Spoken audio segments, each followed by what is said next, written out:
Bonjour, aujourd'hui mon histoire s'intitule « Le courage de rendre témoignage ».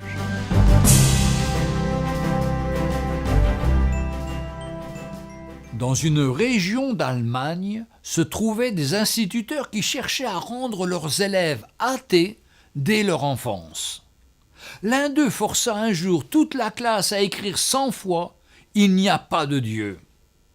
Les enfants obéirent, à l'exception d'une fillette de 10 ans, Anna.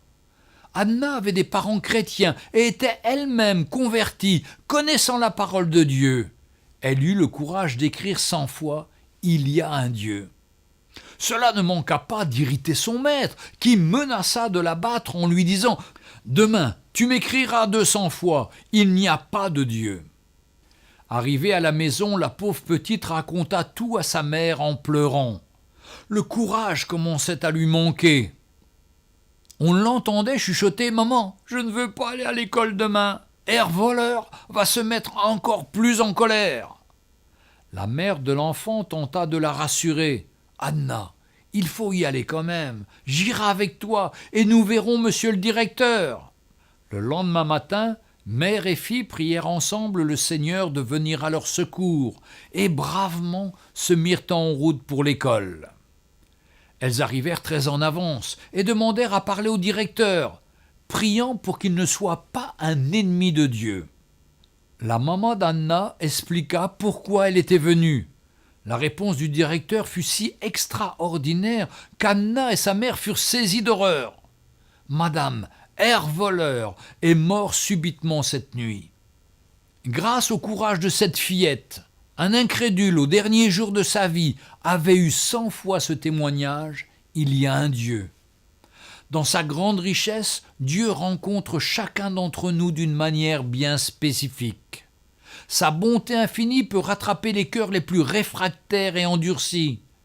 Qu'est-ce que cela nous apporte de lui résister? La fierté? La Bible nous dit qu'il fait grâce aux humbles. La supériorité? La parole nous dit encore que Jésus même était homme et il était parfait. Le but de Dieu n'est pas de lutter contre nous, mais d'apporter la paix. Alors pourquoi ne pas simplement baisser les armes et reconnaître qui il est et ce qu'il a fait? Cherchez l'Éternel pendant qu'il se trouve, invoquez-le tandis qu'il est prêt.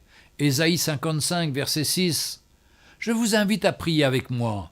Père, aujourd'hui je m'humilie et je reconnais que tu existes. Je me repens de mes péchés et accepte le sacrifice que ton Fils Jésus a accompli pour me sauver. Je crois en toi et dès à présent je te remets ma vie avec tout ce qu'elle comporte.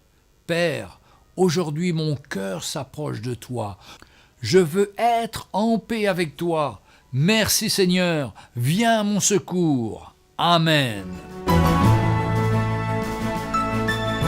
Retrouvez Un jour une histoire sur www.365histoire.com.